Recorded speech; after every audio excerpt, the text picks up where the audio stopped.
Hello friends, आप सभी का स्वागत है आपके अपने यूट्यूब चैनल स्टडी आले पर। आज हम सीटेट जुलाई 2025 एग्ज़ाम की प्रिपरेशन करवाएंगे, जहां पे आज का टॉपिक होगा सीडीपी से पीवाईक्यू करवाएंगे और प्रैक्टिस सेट की भी क्वेश्चन है, कुछ पीवाईक्यू क्वेश्चन हैं। तो यहाँ लेवल यानी पेपर 1 और 2 दोनों देखेंगे। प्रैक्टिस सेट ये दूसरा होगा। पहले प्रश्न में हमने क्वेश्चन नंबर 1 से और 15 तक करवाया, आज हम 16 से 30 देखेंगे। तो चलिए वीडियो को स्टार्ट करते हैं, क्योंकि इस बार सीटेट पार करना है।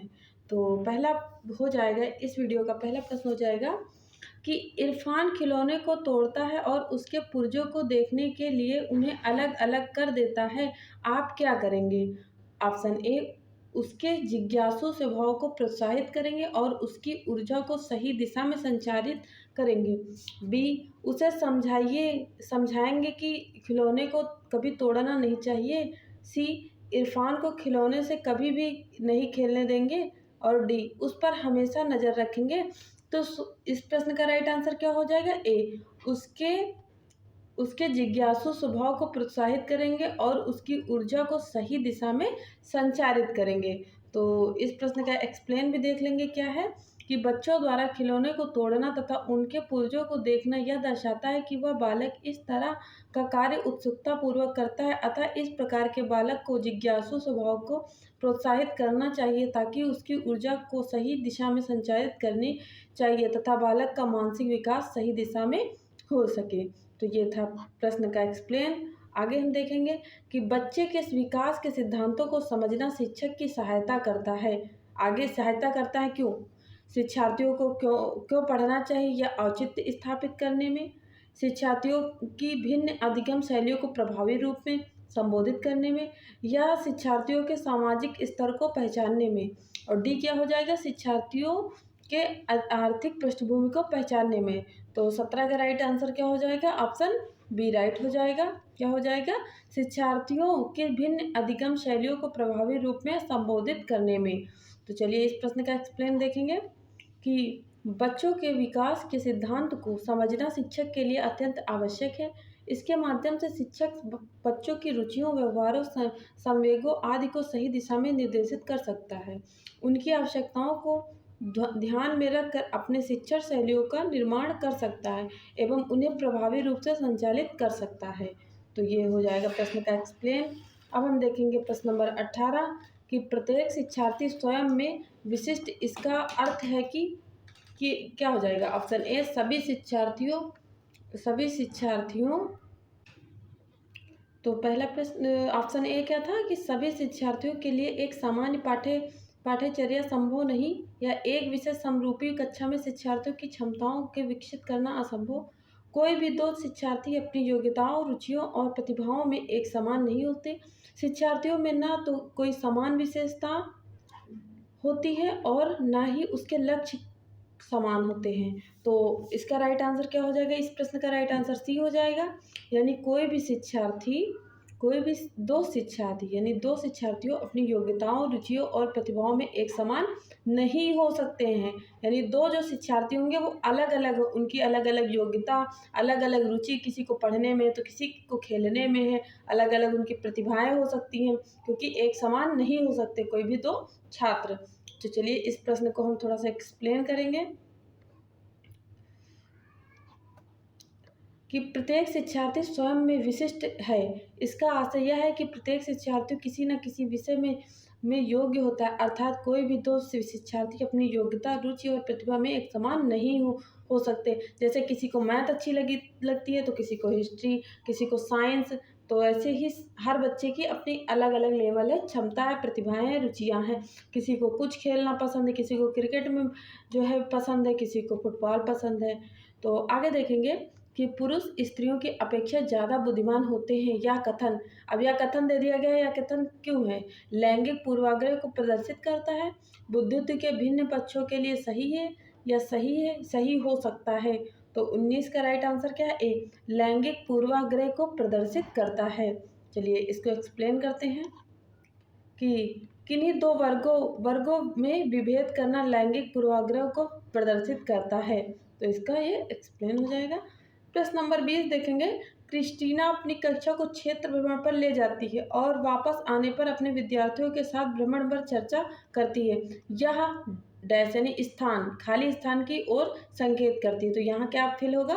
ऑप्शन देखेंगे कि आकलन के लिए सीखना या आकलन के लिए सीखना, आकलन के लिए सीखना, आकलन का सीखना। तो देखिए यहाँ लिए का अंतर है, आकलन के लिए, आकलन का सीखना, सीखने का आकलन, सीखने के लिए आकलन। आपको कंफ्यूज कर रहा होगा क्वेश्चन, लेकिन बहुत ही ध्यान से इसको ऑप्शन को बार बार पढ़िए। 2 बार पढ़ेंगे जरूर समझ में आ जाएगा, 1 बार पढ़ेंगे तो कंफ्यूज हो जाएंगे। तो इस प्रश्न का राइट आंसर क्या हो जाएगा? सी। यानी इसका यहाँ क्या करेंगे? संकेत किसको करता है? सीखने का आकलन, सीखने का आकलन। तो राइट आंसर क्या हो जाएगा? सी। चलिए इसको एक्सप्लेन करेंगे कि किसी भी प्रकार से शिक्षार्थियों को प्रायोगिक या व्यवहारिक ज्ञान देकर बाद में उस विषय पर चर्चा करने या देखा जाता है कि शिक्षार्थी कितना सीखा, सीखने में त्रुटियों का पता लगाकर उन्हें पुनः सुधारने का प्रयास किया जाता है या सीखने का आकलन के अंतर्गत किया जाता है। तो अब हम देखेंगे नेक्स्ट प्रश्न क्या हो जाएगा कि मानव विकास कुछ विशेष सिद्धांतों पर आधारित है। निम्नलिखित में से कौन सा मानव विकास पर सिद्धांत नहीं है? जैसे ए सामान्य से विशिष्ट, बी प्रतिवर्ती, सी निरंतरता और डी अनुक्रमिकता। तो इस प्रश्न का राइट आंसर क्या हो जाएगा? बी प्रतिवर्ती। क्या हो जाएगा? बी राइट आंसर हो जाएगा। प्रश्न को एक्सप्लेन करते हैं कि प्रतिवर्ती मानव विकास का सिद्धांत नहीं। प्रतिवर्ती शब्द का से पुनः प्रारंभ करना और मानव विकास एक प्रकार परिपक्वता प्राप्त करने पर पुनः नहीं प्रारंभ होता है, पुनः नहीं प्रारंभ होता है। आगे देखेंगे कि निःशक्त बच्चों के लिए समेकित शिक्षा की केंद्रीय प्रायोजित योजना का उद्देश्य है को शैक्षिक अवसर उपलब्ध कराना में निःशक्त बच्चों, ये फिर से आ गया, यहाँ नहीं होना चाहिए, अवसर उपलब्ध कराना। तो क्या होगा? मुक्त विद्यालयों, ब्लाइंड रिलीफ एसोसिएशन के विद्यालयों, नियमित विद्यालयों या विशेष विद्यालयों। तो 22 का राइट क्या हो जाएगा? सी हो जाएगा। क्या हो जाएगा? सी, नियमित विद्यालयों के लिए हो जाता है। चलिए आगे देखेंगे इसको थोड़ा सा। निःशक्त बच्चों के लिए समेकित शिक्षा का केंद्रीय प्रायोजित योजना का उद्देश्य है कि निःशक्त बच्चों को शिक्षा का अवसर उपलब्ध हो और वे नियमित विद्यालय आ सके, नियमित विद्यालय आ सके। तो चलिए आगे देखेंगे हम कि निम्नलिखित में से कौन सा कथन सीखने के बारे में सही है। अब यहाँ देखिए सीखने के बारे में क्या कथन सही हो सकता है? जो कथन सही होगा उसको हम सीखने की परिभाषा भी बोल सकते हैं। तो चलिए देखेंगे, सीखने के किसी भी चरण पर सीखना संवेगात्मक कारकों से प्रभावित नहीं होता। सीखना मूल रूप से मानसिक क्रिया है। या ऑप्शन सी हो जाएगा कि बच्चों द्वारा की गई त्रुटियों या संकेत करती है कि किसी तरह का सीखना नहीं हुआ। और डी क्या है? सीखना उस वातावरण में प्रभावी होता है जो संवेगात्मक रूप से सकारात्मक और शिक्षार्थियों को संतुष्ट करने वाला हो। तो 23 का राइट आंसर क्या हो जाएगा? डी हो जाएगा। हिंदी 23 का राइट आंसर डी हो जाएगा। नेक्स्ट देखेंगे, अब डी क्यों होगा ये देख लेते हैं। सीखना उस वातावरण में प्रभावी होता है जो संवेगात्मक रूप से सकारात्मक और शिक्षार्थियों को संतुष्ट करने वाला हो, इसीलिए डी राइट हो जाएगा आंसर। मूल्यांकन का मुख्य उद्देश्य होना चाहिए, ऑप्शन ए है, यह निर्णय लेना कि क्या विद्यार्थी को अगली कक्षा में प्रोन्नत किया जाना चाहिए। बी, सीखने में होने वाली कमियों का निदान और उपचार करना। सी, शिक्षार्थियों की त्रुटियां निकालना। और डी क्या हो जाएगा? शिक्षार्थियों को उपलब्धि को मापना। तो 24 का राइट आंसर बी हो जाएगा। सीखने में होने वाली कमियों का निदान और उपचार करना, यही राइट आंसर हो जाएगा। चलिए हम देखेंगे कि बी क्यों होगा। मूल्यांकन का मुख्य उद्देश्य सीखने में होने वाली कमियों का निदान तथा उपचार करना होना चाहिए, इसको एक्सप्लेन किए। आगे देखेंगे हम 25 नंबर कि शिक्षार्थियों जो पहले सीख चुके हैं उनकी पुनरावृत्ति और प्रत्यास्मरण में शिक्षार्थियों की मदद करना महत्वपूर्ण है, क्योंकि ए, पूर्व पाठों को दोहराने का यह एक प्रभावी तरीका है। बी, यह शिक्षार्थियों की स्मृति को बढ़ाता है जिससे सीखना सुदृढ़ होता है। सी हो जाएगा कि यह किसी भी कक्षा अनुदेशन के लिए एक सुविधाजनक शुरुआत है। और ऑप्शन डी क्या कह रहा है कि नई जानकारी को पूर्व जानकारी से जोड़ना सीखना को समृद्ध बनाता है। तो 25 का राइट आंसर क्या हो जाएगा? डी हो जाएगा। क्या हो जाएगा? डी 25 का सही राइट आंसर हो जाएगा। सही आंसर डी हो जाएगा। डी क्यों होगा? देखते हैं कि यदि शिक्षार्थी किसी पाठ्य पुस्तक को पढ़कर सीख चुका है तो उसकी पुनरावृत्ति और प्रत्यास्मरण में शिक्षार्थियों की मदद करना महत्वपूर्ण है, क्योंकि नई जानकारी को उससे जोड़ना सीखने को समृद्ध बनाता है। जैसे आप पढ़ा रहे हैं तो ज़रूरी नहीं कि उस बुकों की चीज़ों को बताएं, उस थोड़ा सा अलग की चीज़ें जो समाज में हो रही हैं उनको भी बच्चों को बताना चाहिए। हम देखेंगे कि 26 नंबर प्रश्न सृजनात्मक उत्तरों के लिए आवश्यक है।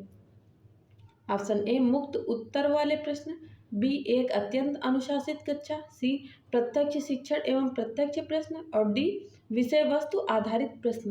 तो 26 का राइट आंसर ए हो जाएगा, यानी मुक्त उत्तर वाले प्रश्न होना चाहिए। क्यों होना चाहिए? ए ही क्यों राइट आंसर है? तो देखेंगे सृजनात्मकता का तात्पर्य नवीन विचारों से है। नवीन विचार स्वतंत्रता का वातावरण में ही आते हैं। सृजनात्मक उत्तर के लिए आवश्यक है कि छात्रों से मुक्त उत्तर वाले प्रश्न पूछे जाएं ताकि बालक स्वतंत्रता पूर्वक अपने विचारों में नवीन आयामों का समावेश कर सके।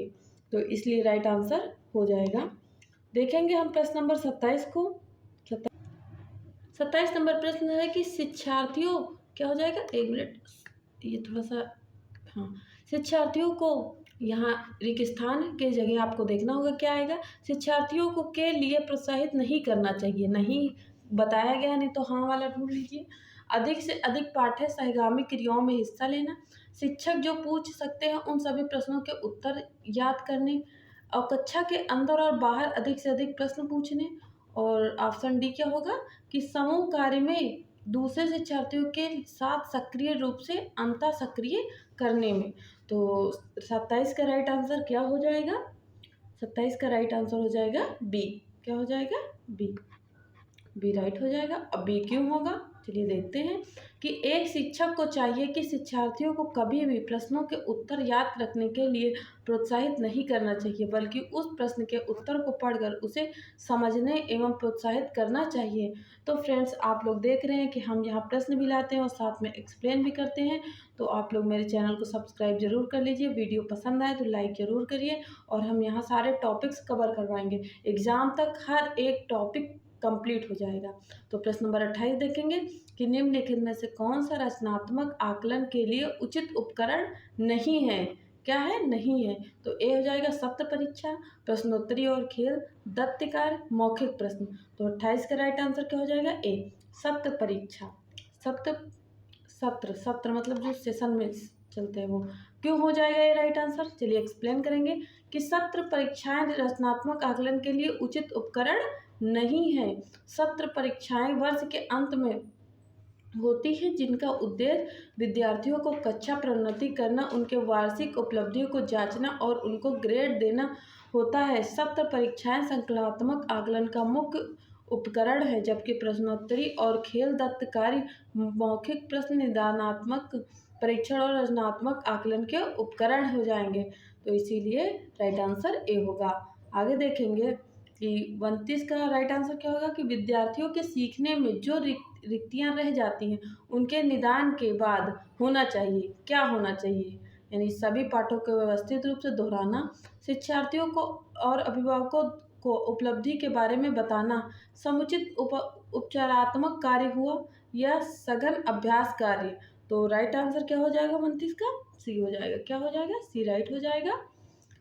और क्यों हो जाएगा ये भी देखेंगे कि विद्यार्थियों के सीखने में जो रिक्तियां रह जाती हैं उनके निदान के बाद उनमें सुधार या समुचित उपचारात्मक कार्य की आवश्यकता होती है। इसीलिए राइट आंसर सी हो जाएगा। नेक्स्ट प्रश्न देखेंगे। आपको यहाँ प्रश्न बड़े लग रहे होंगे, लेकिन एग्जाम में ऐसे ही प्रश्न आएंगे। तो जब प्रैक्टिस ऐसी रहेगी बड़े प्रश्नों की तो फिर क्या होगा? तो प्रैक्टिस रहेगी तो एग्जाम में जो है आसानी होगी, नहीं तो वहाँ दिक्कत हो जाएगी।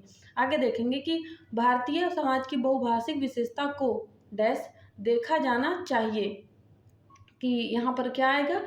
ऑप्शन ए विद्यार्थियों को सीखने के लिए प्रेरित करने हेतु शिक्षक योग्यताओं की चुनौती के रूप में, बी शिक्षार्थियों के लिए विद्यालय जीवन को एक जटिल अनुभव के रूप में बताने के लिए कारक के रूप में, सी शिक्षण अधिगम प्रक्रिया में बाधा के रूप में, डी विद्यालय जीवन का समृद्ध बनाने के संसाधन के रूप में। आप एग्जाम में जाइए, क्वेश्चन को धीरे से पढ़िए और ऑप्शन भी धीरे, एक ही बार पढ़ेंगे आ जाएगा, कितना भी बड़ा क्वेश्चन हो। क्वेश्चन देखिए आंसर उसका छोटा ही होता है, लेकिन ये क्वेश्चन पढ़ने के लिए बड़ा देते हैं। हाँ, तो 30 का राइट आंसर क्या हो जाएगा? डी हो जाएगा। क्या हो जाएगा? डी। अब डी ही क्यों हो जाएगा, चलिए एक्सप्लेन करेंगे प्रश्न को कि भारतीय समाज की बहुभाषिक विशेषता को विद्यालय जीवन को समृद्ध बनाने के लिए संसाधन के रूप में देखा जाना चाहिए। तो फ्रेंड्स, मेरी वीडियो कैसी लगी है? वीडियो को लाइक करिए, जो भी सीटेट की तैयारी कर रहे हैं उनको शेयर करना मत भूलिए और सब्सक्राइब करना आप भी ना भूलिए। वीडियो को लाइक करिए। आपको नेक्स्ट टॉपिक क्या चाहिए या क्या और ज़्यादा एक्सप्लेन करना होगा मुझे क्वेश्चन के आंसरों को, तो आप कमेंट बॉक्स में ज़रूर बताइए और वीडियो को लाइक करना ना भूलिए। चैनल को सब्सक्राइब ज़रूर कर लीजिए। कमेंट करके भी बताइए कि मेरी वीडियो कैसी लगी। Thanks for watching. Thank you.